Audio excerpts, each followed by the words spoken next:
प्रिय विद्यार्थियों, हमने पिछले कालांश में मीरा के विभिन्न पदों को पढ़ा। उसी क्रम में हम आगे बढ़ रहे हैं जिसमें वह हरि के चरणों में अपने मन को लगाने की बात कर रही है।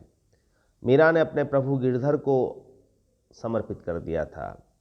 वह मानती है कि हरि के चरण हैं, यदि उनकी तरफ ध्यान केंद्रित करते हैं तो हम सांसारिकता से विमुक्त हो जाते हैं और हमारा कल्याण भी हो सकता है। तो वो क्या कहती है कि राम कहिए रे गोविंद कहिए रे, काकर हीरा एक सारसा, हीरा किसको कहिए रे। हीरा पण तो जद ही जाणू, महंगा मोल बिकइए रे। कोयल कागा एक सरीखा, कोयल किसको कहिए रे। राम कहिए रे गोविंद कहिए रे, कोयल पण तो जद ही जाणू, मीठा वचन सुनाइए रे। हंसा बगला एक सरीखा, हंसा किसको कहिए रे। जगता भगता के आवरे हैं, भक्ता किसको कहिए रे। भगत पणा तो जद ही जाणू, भोल सभी का सहिए रे। राम कहिए रे गोविंद कहिए रे, मीरा के प्रभु गिरधर नागर, हरिचरणाचित दहिए रे। राम कहिए रे गोविंद कहिए रे। मीरा यहाँ स्पष्ट कह रही कि हमें परख होनी चाहिए, क्या हमारे लिए सही है और क्या हमारे लिए गलत है। संसार में क्या चीज़ अच्छी है, क्या बुरी है, कौन हमारा कल्याण कर रही है, कौन हमें संसार में फंसा रही है, इसका तो हमें देखना होगा। वो कहती है कि राम का नाम ले लो चाहे गोविंद का नाम ले लो, कोई फर्क नहीं पड़ता। नाम स्मरण से ही उद्धार संभव है। राम और गोविंद दोनों एक ही हैं, लेकिन हमें थोड़ा विचार करना होगा कि पत्थर और हीरा तो एक जैसा होता है या दिखाई देता है, तब हीरा किसको कहें। कांकर हीरा एक सा, कंकड़ को उठा करके देखेंगे और हीरे को उठा करके भी देखेंगे तो दोनों में ज़्यादा कोई अंतर नजर नहीं आएगा। हीरा किसे कहा जाए, तो उसकी एक पहचान होती है कि हीरा पण तो जद ही जाणू, महंगा मोल बिकइए रे। तो हीरा जो वही होता है जिसका मूल्य महंगा होता है। कहने का आशय क्या है कि केवल शरीर से, केवल बाहरी आवरण से किसी का पता नहीं चलता, जबकि उसका आंतरिक गुण क्या है उसके आधार पर पता चलता है। तो केवल राम और गोविंद का केवल संसार को दिखाने के लिए स्मरण करने मात्र से वह हमें प्राप्त नहीं होते, बल्कि उसका आंतरिक अनुभूति कैसी है वह महत्वपूर्ण है। तो हीरा पद तो जद ही जाणू, महंगा मोल बिकइए रे। फिर वो आगे एक और उदाहरण देती है। मेरा कहती है कि कोयल कागा एक सरीखा, कोयल किसको कहिए रे।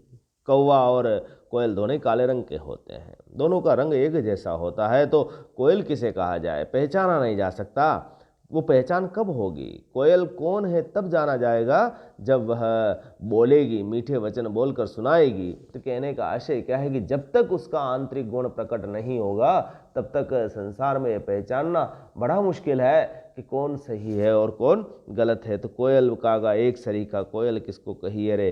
कोयल पण तो जद ही जाणू, मीठा वचन। वो मीठा वचन जब तक नहीं सुनाएगी तब तक यह भेद करना मुश्किल हो जाएगा कि यह कौवा है या कोयल है। इसी तरीके से हंसा बगला एक सरीखा, हंसा किसको कहिए रे। यानी हंस और बगुला एक जैसे सफ़ेद, लेकिन मोती यदि वो चुगे तभी तो मालूम पड़ेगा कि हंस और बगुले का रंग कैसा है, सफ़ेद होता है। लेकिन जब बगुला तो मछलियाँ खाएगा और हंस मोती चुगेगा तभी तो पता पड़ेगा कि हंस कौन है। मोती चुगने पर ही जाना जा सकता है कि वह बगुला है या हंस है। तो संसार में दोनों कई आपको भ्रमित करने वाली वस्तुएं मिलती है, लेकिन जो साधक होता है, जो भगवान के प्रति अनुरक्त होता है, वो उसको पहचान लेता है, उसके आंतरिक तत्व को पहचान लेता है। तो इस तरह से वह अपने गोविंद को पहचान रही है।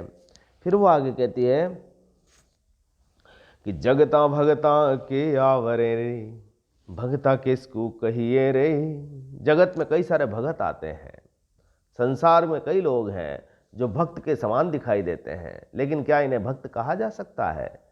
भक्त कहने के लिए उसकी पहचान आवश्यक है। भक्त कौन हो सकता है? तो मीरा उसके लिए पहचान बताती है कि भगत पणा तो जद ही जानू, बोल सभी का, जो सहनशील होता है, जो सभी के बोलों को सहन लेता है, सभी की कटुवाणी को सहन करके पचा जाता है, वही तो सच्चा भक्त होता है।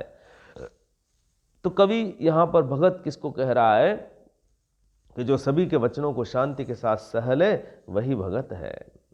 तो मीरा की प्रभु गिरधर नागर हरिचरणा, तो मीरा तो यहाँ कहती है कि मेरे तो प्रभु गिरधर नागर हैं और हमें तो सदैव हरि के चरणों में ध्यान केंद्रित करना चाहिए, तभी हमारा कल्याण हो सकता है। यहाँ पर कवित्री भाव विभोर है।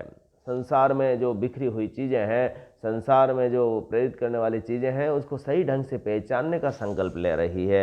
वह अनेक माध्यमों से ये बताने की कोशिश कर रही है कि संसार में आपको भ्रमित करने वाली अनेक वस्तुएं मिलेगी, लेकिन सही वस्तु कौन सी है तो उसको गहराई से परखना होगा। तो ईश्वर का जो रूप है, चाहे राम हो या गोविंद हो, ईश्वर तो वही है, लेकिन उसका वास्तविक स्वरूप को पहचानने के लिए उससे तादात्म्य स्थापित करना पड़ेगा, उसके मूल स्वरूप को देखना होगा। राजस्थानी शब्दावली इसमें काफ़ी आई है। अनुप्रास अलंकार के साथ भक्ति रस इसमें है, प्रसाद गुण है, क्योंकि आपको सीधे ही शब्दों की अर्थ आपको मालूम पड़ रहे हैं। अगले पद की ओर बढ़ते हैं। यहाँ कृष्ण के रूप और न्योछावर हो रही है मीरा, और उसे स्वप्न में भी दिखाई देते हैं और कहती है अपनी सखी से कि मैंने कृष्ण को देखा है, वह कैसा है, बंशी बजाने वाला है, गाने गाने वाला है, मुरली बजाता है, ग्वालों के नाचता है, इसकी मूरत मुझे बहुत अच्छी लगती है।